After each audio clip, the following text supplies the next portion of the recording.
Okay, well, welcome everybody. I'm Rafe Lawson, Executive Director of the Profitability Analytics Center of Excellence, or PACE for short. For those of you who are not familiar with PACE, we're a nonprofit group of volunteers, nonprofit association dedicated to organizations, helping organizations make more informed, better decisions through the use of data analytics. And we do that through the use of integrated causal business models. Uh, if you would like to become a member of PACE, it's free. We have a tremendous amount of resources available, including webinars, ebooks, member forums, and much more. So I would encourage all of you to go to our website, profitability-analytics.org, and become a member. It's my pleasure today to introduce Katy Baker, who will be speaking on pricing for profits, maximizing the bottom line for SMB companies. Katy is a CPA-CMA and certified international trade professional. She's founder of Pricing for Profits, Inc., where she focuses on pricing within an easy to understand and implement system for entrepreneurs. Previously, she's worked with Canadian and US companies across multiple sectors, and regions, assisting companies' global growth ambitions as a trade development officer. So with that, Katy, please take it away. Thank you so much, Rafe. Thank you. And welcome to the webinar, Maximizing the Bottom Line for SMB Companies. And again, thank you so much for being here. I am Katy Baker. I am the founder and owner of Pricing for Profit. As Rafe said, it's a tech-enabled management accounting service that I have created to be intuitive for clients. And for me, it's easy to implement. I'll start the presentation with a story. It's always a great way to start. I was a month into operating Pricing for Profit in 2021 when I received an email on a Sunday afternoon from my first client, Alex, who emailed me, "I have a pricing emergency. Is it possible to talk to you today?" She had a Monday morning call scheduled with a very warm lead. She wanted to be sure she had all her pitch ducks in a row, including that this potential contract would be profitable. A little backstory on Alex. She had experienced 4 years of emotional and financial turmoil as a partner in a previous family-owned business. We're talking about the financials, let alone profitability, was apparently a taboo subject. Although the business had grown and was busy, they had a podcast, they had products, they had returning customers. It was actually a thriving business. They consistently lost money year over year. When she brought up the topic of getting some financial guidance, she was bullied. She left the business with savings on the line, uncertain if she'd ever recover. This is a true story. Now she had branched out, starting her own professional consultancy as a fractional CMO, a chief marketing officer. She attended my first webinar as preparation for being in her own business entitled Pricing for Profit. And I have to say that Alex represents one of or the ideal customer persona in my business. As almost all my clients come to me with the same issue. They're busy, but they're not seeing profitability. They lack financial literacy and know that is costing their business. And many of them say to me, "I was profitable until tax time." Alex's story was similar to mine, as I too had a business partnership.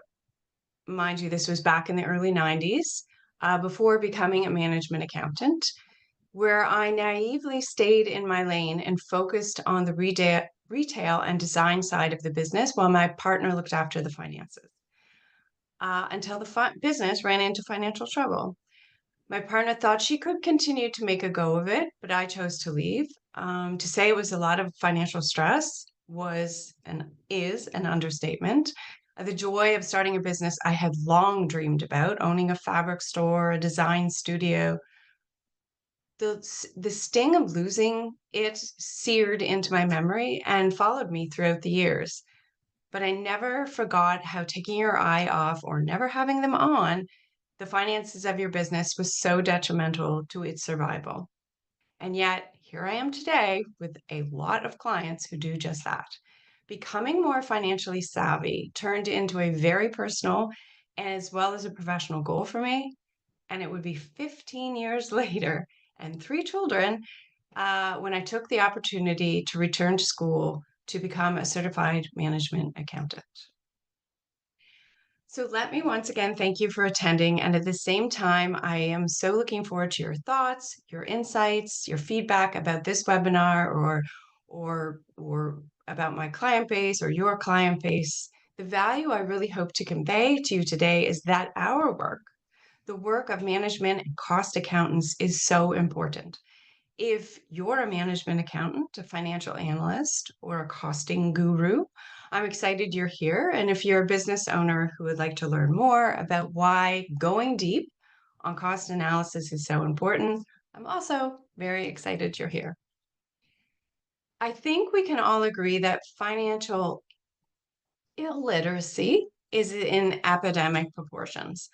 And although this map shows higher rates in North America of financial literacy, I witness a lot of uncertainty around what is a balance sheet, does their P&L mean, or their income statement, whatever you choose to call it, and let alone trying to interpret cash flow statements.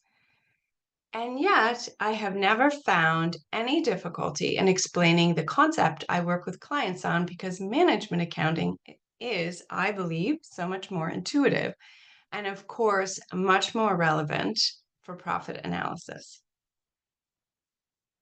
So, as I just said, but it's worth repeating because it is a massive misconception with my clients and a trap they fall into believing that their financial accountant returns to them something that is magically going to help them understand how also to become profitable when it's been created, as we know, for compliance and tax. This one misconception of neglecting to analyze their costs is truly the foundation of why I have clients and why they struggle. I regularly do make the comparisons just to level set. You wouldn't get your real estate lawyer to advise on family law or vice versa. And similarly, you should not expect your financial accountant who is returning to you statements for tax and compliance to also help you with cost and profitability. And so here's a good time to maybe pause and level set because I know that many believe that cost has nothing to do with pricing. And that's a debate I always enjoy having, a very friendly debate. The caveat, what a business owner needs to be sure of that what they're pricing their products or services at is, in almost all cases, higher, either hour for hour or product to product, than their costs. Remember, when my clients come to me, they're busy but not seeing profitability. So we've already proven demand, we've already proven capacity, volume, and the value of their work has been tried and tested. Getting clients isn't the issue. What I'm working to help them solve is how to create profitable products and services, ones that are on retainers or in a productized service that sees profitability. While cost plus pricing sees its share of debates, all of my clients have never taken the time to cost their products or their services when determining their pricing. The symbiotic relationship between cost and pricing. If you haven't analyzed the recovery of your costs and then went ahead and priced based solely on, say, the competition or underpriced based on undercutting the competition, it's likely going to be an ugly surprise come the end of the year. The prices were not high enough, and so they are not seeing profitability. And my clients If they're thinking about a price change, they want to see the numbers. By doing this, it by default helps them strategize much more succinctly on their delivery based on all of the recovery of their costs and a profit margin. So truly, it's a huge strategy game changer for all of them. And so now might be a good time to pause and ask you, and you can answer in the chat. On a scale of 1 to 10, 1 being like not an issue, a non-issue, and 10 being yes, it's extremely confusing. Here's the question.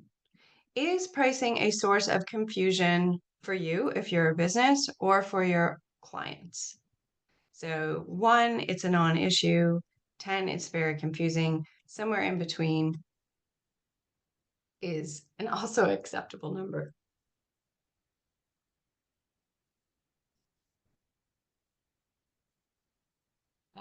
Okay.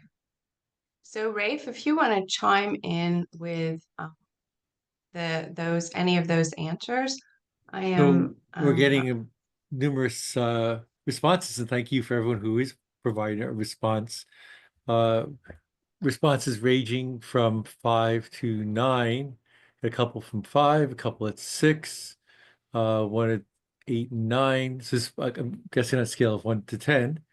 And someone said sometimes it can be difficult. So I think the consensus is that for many companies, it's uh, they have some handle on it, but it can't be there is something to be learned, and it is, again, sometimes difficult. yeah. Okay, terrific. Thank you for that. All right. What is the cost of incorrect pricing? So this is the perfect time to ask this question. So high level, the very least lost revenue, potentially lost market share, and too often lost business altogether. Um, so I think we can all agree that pricing has an impact on a business's financial performance. For instance, what if we overprice? So this isn't often what happens with my clients when they come to me, is having overpriced, but they know they need a price change and they don't want to overprice because they don't want to risk losing customers, so realizing lower revenues. They don't want to risk that customers will make a different decision than buying from them. Um, and again, it's not a big issue I have, only that they know they need to change their pricing, but they're very fearful of sort of tipping over into overprice. And so they really want to see, how do the numbers add up? Underpricing, of course, we know can potentially generate additional revenues in the short term, but at the cost of lower margins. And so my goal with my clients is really settling first by doing a diagnosis into the numbers on a price that feels optimum for them, for their profit margin goals, and for their client base, really creating that sweet spot that optimizes financial performance. The fact is, though, if you're providing a niche in expertise, or a client of mine is providing a niche expertise in a specific marketplace, most of their clients within a reasonable range are not making the decision to buy from them on price alone. And so let's say for a service-based business, they're deciding, like, should I price at $80 an hour or $90 an hour? But once we go through the numbers and we say, no, to reach your profitability goals, you need to price at 110 or no less than that, or you need to change your goals or your costs. They can see then that, oh, okay, they can really lean into maybe creating more value around that price point. But generally, people buy based on value, not based on price. And I see that time and time. None of my clients have come back to me and said, the price was too high, I'm losing customers. So it can be a very defining factor how one of my clients makes money at the year end or not. And um, in a few minutes, I'm going to show you through that pricing emergency, Alex, how that all played out. But in the meantime, I wanted to share with you my methodology, and it's the framework that I use with clients. And I find this framework is so important for me, and it's important for the client because now we have a roadmap. It's a four-part process. As you can see here, the four parts: cost recovery, operational planning, financial forecasting, inclusion of high-level tax tips. So this work is all aided immeasurably by my pricing platform. It's a proprietary web-based application that is not only intuitive, but makes implementation of the calculations very easy. And I created the platform, I developed it, and I had a coder, a developer, create it for me. So in this presentation, though, I am going to focus on much more on the elements of cost recovery and operational planning. And of course, you can imagine how those two alone are integral for the financial forecasting. And then we can have a good discussion about here's levels of profitability. What are some ways we can plan around mitigating the tax implications? So, a common business analysis equation is the break-even equation. And I start here because it's a great one to solve.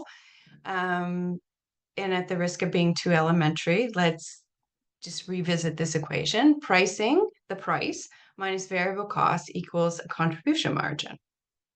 We take the fixed cost, we divide it by the contribution margin, and we get the number of service hours or units of products needed to break even.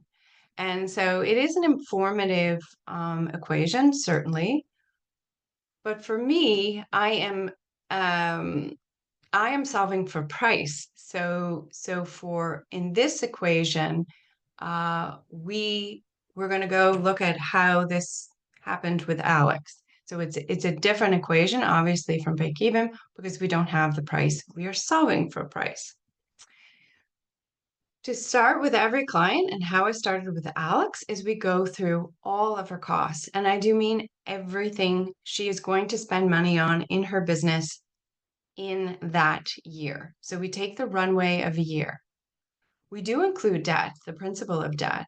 We do include depreciation, ubiquitously known as a non-cash item. But we know that depreciation represents the decline or the devaluing of an asset that's integral to operating our business.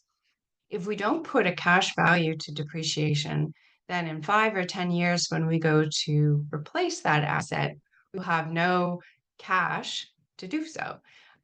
So we like to put an incremental value on the depreciation and really educate the entrepreneur about keeping your eye on depreciation.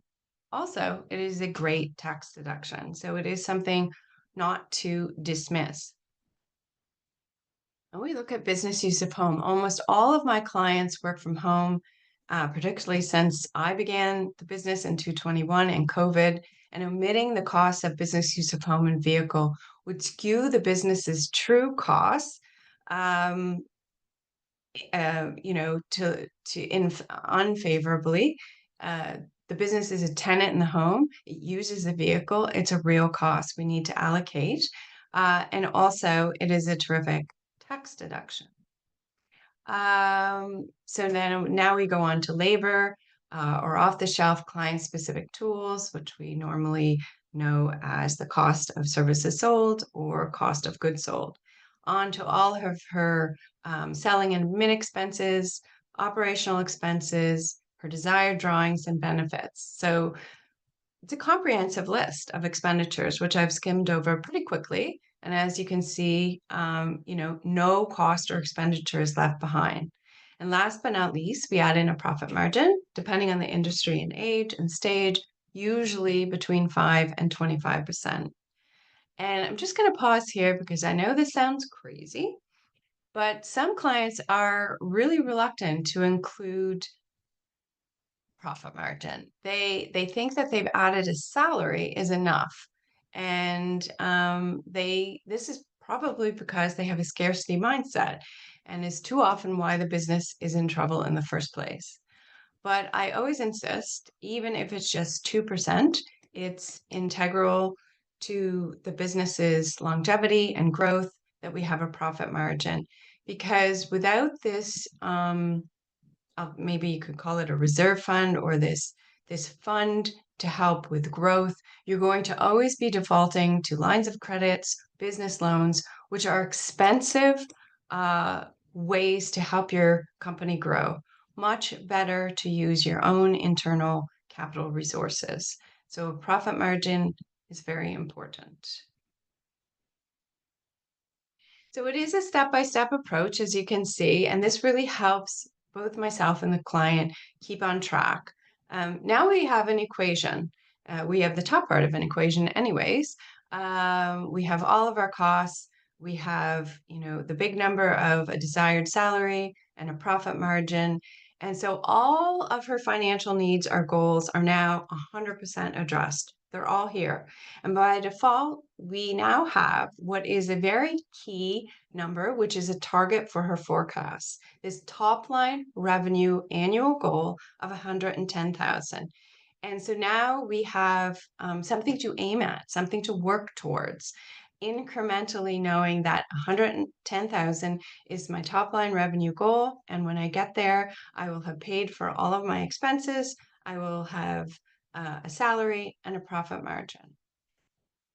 I know this seems probably to many of the participants here an incredibly tiny number. If you're working with companies who have revenues of 1 million or, 5 million, 10 million, 20, but the backbone of our economy is fueled by small entrepreneurs, just like Alex, who started with a goal of 100,000, who grew to 200 to 500,000 to $1 million. And so it seems very small, but when it's your first year in business, getting to 100,000 does not happen overnight. So next we dug into her operations. So this is probably the most detailed and time-consuming part of my work, is looking at the capacity of my client's business to deliver work. What is building time? What are billable times? And this becomes more complicated, of course, when there's staff, in which we dig deep into staff utilization rates, the capacity to deliver work against what they're being paid. It's so huge, but it is usually the biggest aha with clients. They have really underestimated the cost of their employees. They have underestimated the cost and maybe overestimated how much they're actually billing, like invoiceable time. So the work is really worth it. Back to Alex. So back to how she was going to try to meet her Monday morning new client and pitch to them her pricing scenario. So we talked about billing, billable versus building time, and she felt like over time she could probably get up to 1,200 hours a year in billable time. So really quick math here: 50 weeks a year, 40 hours a week. A small solo entrepreneur probably has a 2,000-hour window. Part of that's building, part of that is billable. So she thought 1,200 hours were possible. Divide that into 110,000, and now she has a price, something she should charge no less than per hour of $95.83. So this is also a big aha, a time I paused with clients and let them absorb this calculation, asking them, how does it measure up against what they've previously charged? And usually it's a bit higher.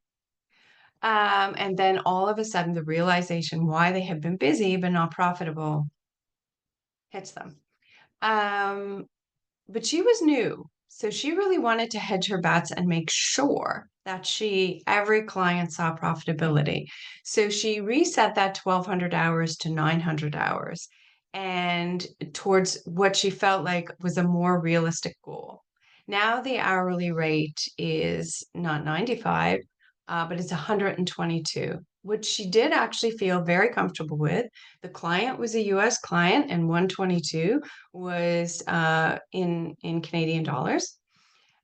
She felt comfortable because she knew that all her inputs and expenditures and goals were being met. Now her emergency had been resolved. She was ready for her Monday morning meeting where she pitched her fractional service to this first client. She pitched 6-month retainer at 10 hours a week, translating to a $31,270 contract. She didn't pitch the hourly rate, she pitched the retainer at 10 hours per week. He didn't blink. This is a completely true story. He signed the contract as soon as she sent it. She told me the good news and she made a confession, and I hear this all the time from clients as well. Before our working together, she kept defaulting to $70 an hour. So that would have translated to an $18,200 contract for 6 months. But at the same time, after taking my workshop, she had the spider sense it wasn't enough. The difference that pricing emergency, our working together, made on that Sunday afternoon, and it did take our whole Sunday afternoon, was $13,000 and $13,070 in her favor. So measurable improvements in profitability. For Alex, this was key that she did this work before pitching to her prospective client, because too many times when I work with clients, they have a roster of clients they have already pitched at $70 an hour and they're not profitable. So now they have to do the work of turning the dial to a profitable increment. After signing the contract and beginning the work, Alex came back to me, asked me to work with her to build a comprehensive um, set of forecasts that would get her to 50,000 a month in recurring revenue, which was a $600,000 a year goal.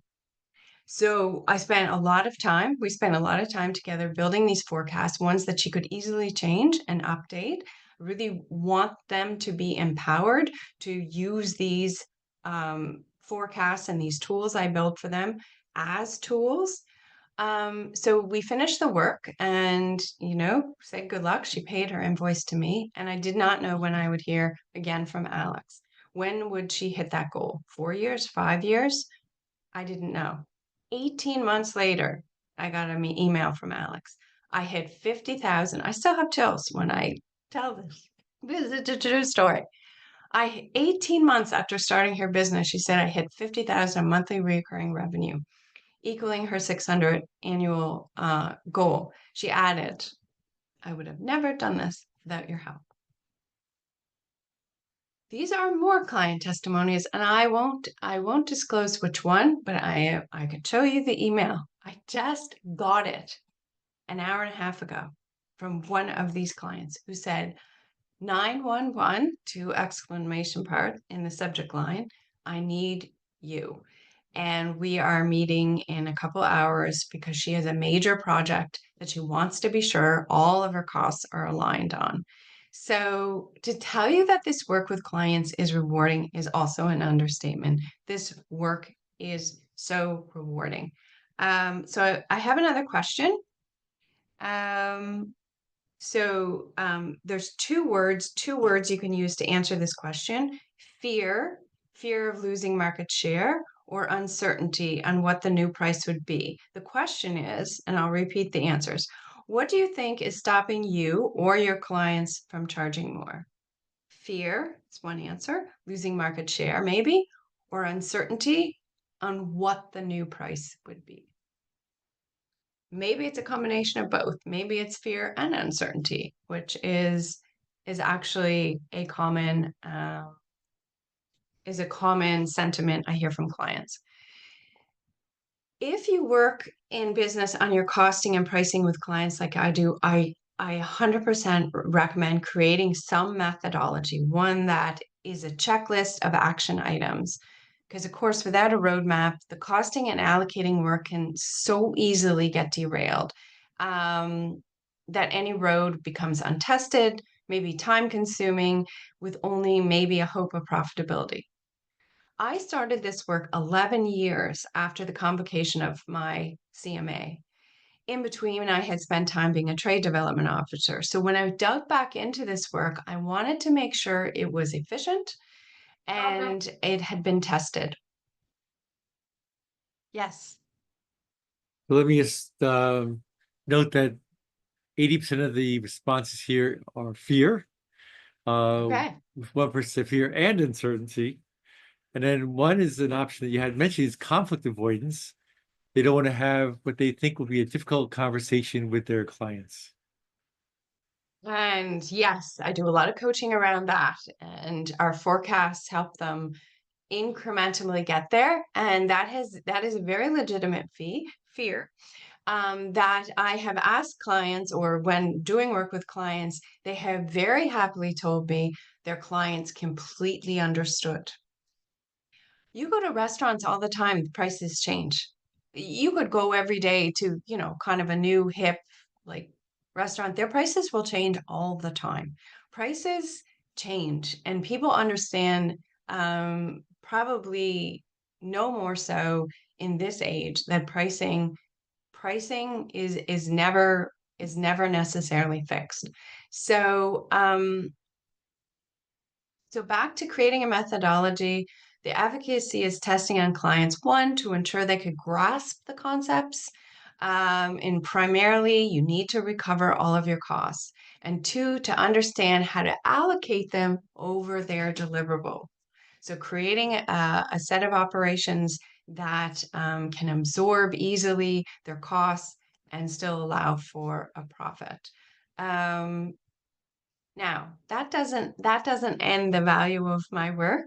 I do a lot of coaching on financial literacy, and by this I mean I work to really align their external prepared statements with what we're doing. So I educate them as we go. You have this one set of numbers in your P&L, and some of this has been organized for compliance, and some of these numbers can be pulled and organized for analysis and profitability.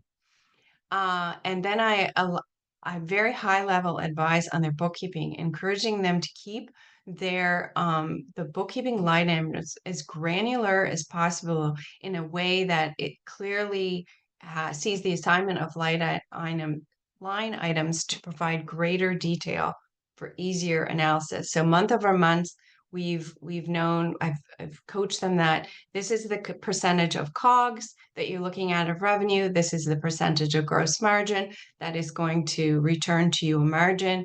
If things start to look a little out of line, dig deeper into the cost. Maybe it was an error in accounting. Maybe it was an anomaly cost that month. So just really coaching them on how to keep their eye on the costs. So, next step for attendees, creating a tried and true methodology, I can tell you firsthand, will pay off. I love what I do, making the journey for me and my clients really satisfying. Setting a path for your desired outcomes and taking the time to build a methodology will absolutely pay off.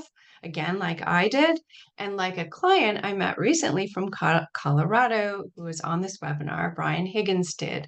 We talked recently about how our methodologies guided our work and guided the realization of profitability for our clients. In 2025, my word of the year is to evangelize. And by that, I mean to share the love and the power of the work of pricing for profit, where the goal is pricing, but the client journey is for greater financial literacy. Remembering that accountants do tax and compliance, and management accountants for cost and profitability analysis. If anyone is interested in using my methodology and my pricing platform, I would love to hear from you. And we're down to the question time. Oh geez, our time is it's not too bad. If you'd like a copy of this presentation, please reach out to me. That's my email address. And when I close out of this presentation, I will put my email address in the chat. Okay, so I wanted to make this Short and sweet. So hopefully I didn't go over things. Okay. Well, we do have Uh, some questions, like maybe I can ask you. Amazing. Yep. And I would also like to mention that I've just launched a poll, and please, for all the attendees, please make sure you answer the questions in the poll before you leave the session today. So uh, there's a question, really, basically, how do you handle capacity? And so have you ever encountered a customer with excess capacity who receives a discounted one-time order? How do you strike a balance between your additional revenue per hour and the absorption benefits? Americans with excess capacity. Yeah, absolutely. When we go through the operations and, they're up to, their goal is maybe let's just split it 1,000 hours of building and 1,000 hours of billable is their goal. And it's August, their fiscal year ends December 31st, and they're only at 600 hours. So first off, they've taken the time to tally it or they're aware of tallying it. They've got 400 hours to reach by the end of the year. And so now what do? They push the business development button and they're like, I wasn't going to go to that networking event. I wasn't going to reach out to some clients I haven't heard to, but now I'm going to do that because I still need 400 billable hours at the end of the year. Um, I'm not sure what you mean about receives discounted one-time order. How did you strike a balance between your additional revenue hours and the absorption benefit? Yeah, okay, for sure. So if if reaching your goals is pretty pivotal on reaching that operational goal as well. And so the profit margin can be a buffer for that. If you didn't quite get as many billable hours as you thought you did, you've got a profit margin that's going to be a buffer. At the same time, you can also think it's like Alex did. It was her first year in business, and while she had the capacity for 1,200 hours, she thought she'd hedged her bet and felt more certain on reaching 900 hours. And so her pricing was based on that. If she gets to 1,200, then she is likely going to hire someone on contract to help her, or she's going to be busy and realize the rest in profitability. Okay, well, there's another question it's a statement, but there's a question, of course, in it. And it says, we find it very hard to get the price elasticity of demand. How do you know you can raise your prices to reach that target profitability? It's true. And I think the work I do, it's not a magic wand.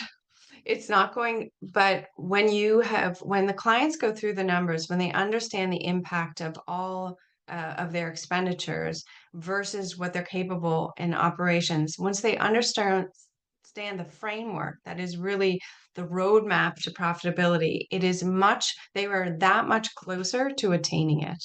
Um, it's what is the realization of knowing your numbers and customers coming in the door. It seems like there's no correlation, but there just somehow is. It's just so important that once you understand the impact of your costs, and how your pricing can recover it and how your operation has capabilities, it just seems to be, for most of my clients anyways, it just circles upward towards being busier and more profitable.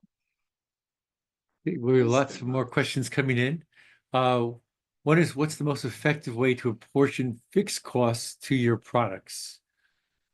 Yeah, I mean, that is a great question. And it's probably for my product-based customers, the number one thing they have not understood how to do. How do I assign things that whether I sell one product or 100 or 1,000 or 100,000 products, how do I allocate those costs that don't change over all those products?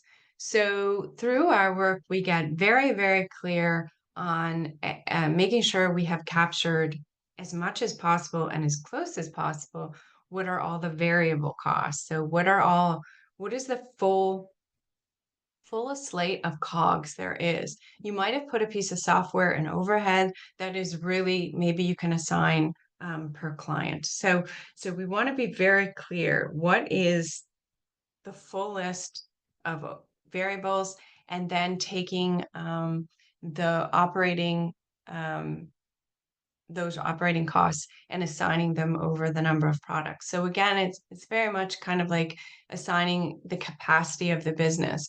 Will I sell those number of units? But you know, assigning an actual rate, an overhead rate per product, is a better way to estimate than just a percentage of COGS, which is generally what I have seen. People come up with a amount for COGS and then they say, okay, we're going to apply 10, 15% as an allocation to overhead, which is purely an arbitrary assignment.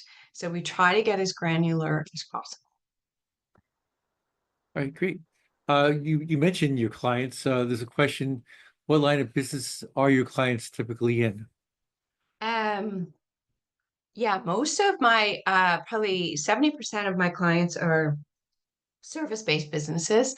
90% of my clients are women. They have gotten into business because they love what they do. They're very good at what they do and they're passionate about it. And they love being business owners, but they tend to lack the tenacity. Maybe I shouldn't use that word. They tend to shy away from the idea or the notion of overpricing, but yet they know they're underpricing. And they have endured usually a few years of being very busy, but not seeing the profitability they had hoped to. And they come to me and say, I really need to see the numbers. I really need to know how to make better decisions based on the numbers. So that is really my ideal client. I do work with product-based clients. And in some ways it's a little more cut and dry. We do use history a lot in terms of determining how many products they can make, how many service hours. Just going back to a previous question, history is really a key part of our planning. What has been possible before, and what do you believe is possible this year? All right, great. Uh, I think this relates to that first question that you asked about why fear or whatever. It says, don't you think it will make your prices too high to justify against cutthroat competition, especially justifying increasing costs during renewals, as clients may not be willing to shell out additional money after a contract has expired? How do we justify value? Yeah, I mean that's that for clients and their clients, I see a lot of chat in LinkedIn, particularly, and I have colleagues in the space who coach on value pricing.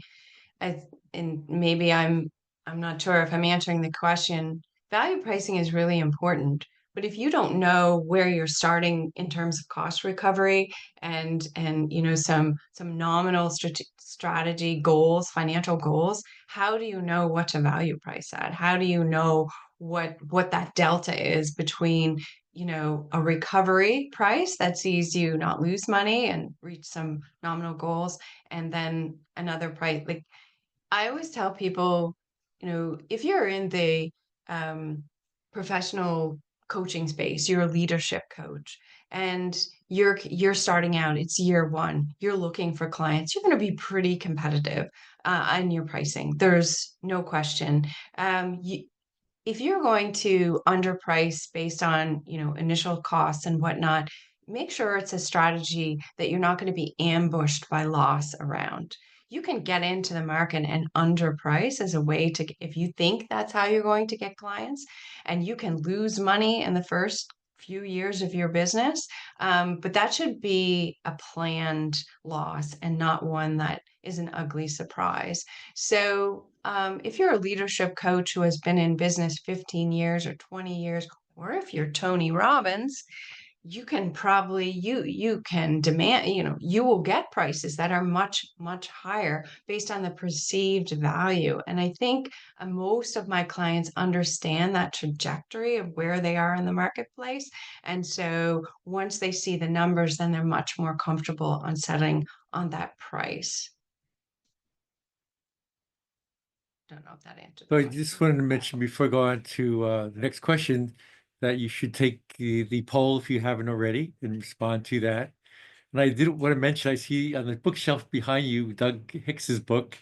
I may be wrong, but I Yes. doubt it. And I highly recommend that to anyone on this webinar because it's a great book. It definitely is a great book, which I definitely enjoyed reading, and is actually was the introduction to PACE for me.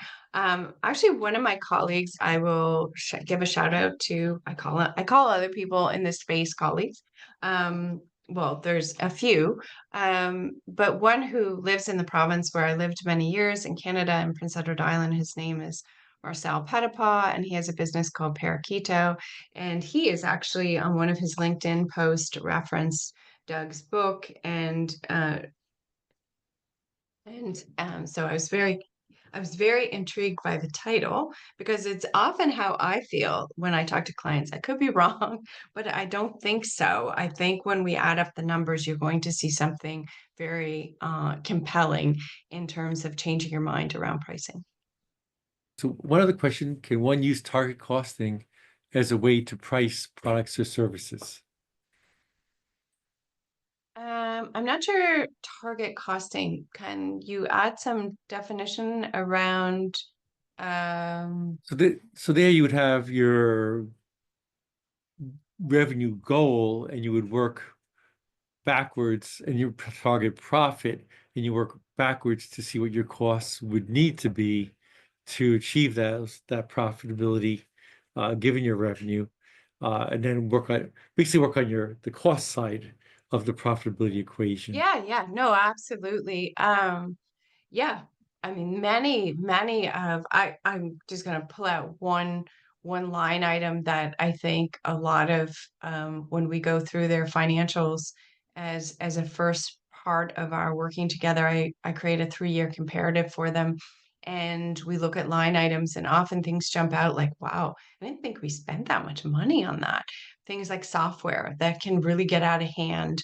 So yeah, definitely part of the equation is maybe I want to look at cutting costs more than I want to incrementally or by much raise my prices. So absolutely, it's definitely a recipe that feels right once we go through the numbers. I really am kind of just like the shepherd. I'm taking them up the, the Serpa, the Mount Everest of their numbers, and trying to contextualize them within what is the operational of a strong going concern, something that has a strength and foundation for the long term.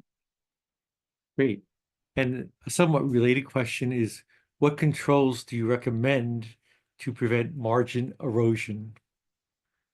Yeah, that's a great question. Again, you really want to have some preventative, some stop gaps in place as well as some detecting controls so that you can be sure that some rules, salespeople don't undercut the price, without permission or beyond a certain range. Um, Monitoring systems. I I just, like I said, I just got a email a couple hours ago from a client who has a 911 call because thus far, though I've built some pretty nice systems for her and forecasts she can update, um, she wants to make sure this project is priced for profitability and not loss. And so sometimes that's just checking in with your management accountant and making sure you've contextualized, annualized, and added up all the numbers you need to correctly. So there's a comment, supposed to a question, but it's something that really resonates with us here at PACE, since we focus on all aspects of profitability management, both costs, revenues, and investments. And it's often improving the business is a combination of right-sizing, pricing, and costs. I think that's something you, 100%. you spoke to. Absolutely. The cost can really become unwielding, in particular when I do the staff utilization work that becomes very apparent. how they've been calculating the staff costs below what it actually is. Because you hire people and then they have vacation, there's holidays, there's sick days, and all of a sudden their hourly incremental rate is much higher than you actually thought it was. So that right sizing, absolutely. And I think that is really, thank you for that comment, because it's really the work I do with clients. Pricing, it's the goal. It's kind of the shiny object that gets clients in the door. They're like, I'm pretty sure my pricing isn't right. But it's a lot of analysis and guiding them through what their numbers mean and how they can improve on cutting costs or increasing, revenues, etc. Great. Well, I don't see any more questions, so I'll thank you, Katie, for your interesting presentation. It's always uh, great to have speakers that address different industries and segments. We haven't done any presentations on the SMB sector before, so hopefully we're providing a great webinar for people in that area. We will be posting this webinar on YouTube. So for those who would like to see it again, if you missed some points, uh, you'll be able to find it there. And again, thanks everyone for joining us today, and look forward to seeing you on our future webinars. We're scheduling 2 a month. You can go to our LinkedIn page for Profitability Analytics Center of Excellence, and you can see upcoming webinars. And I encourage you to do that. So have a good day, everybody. Take care. Thank you so much.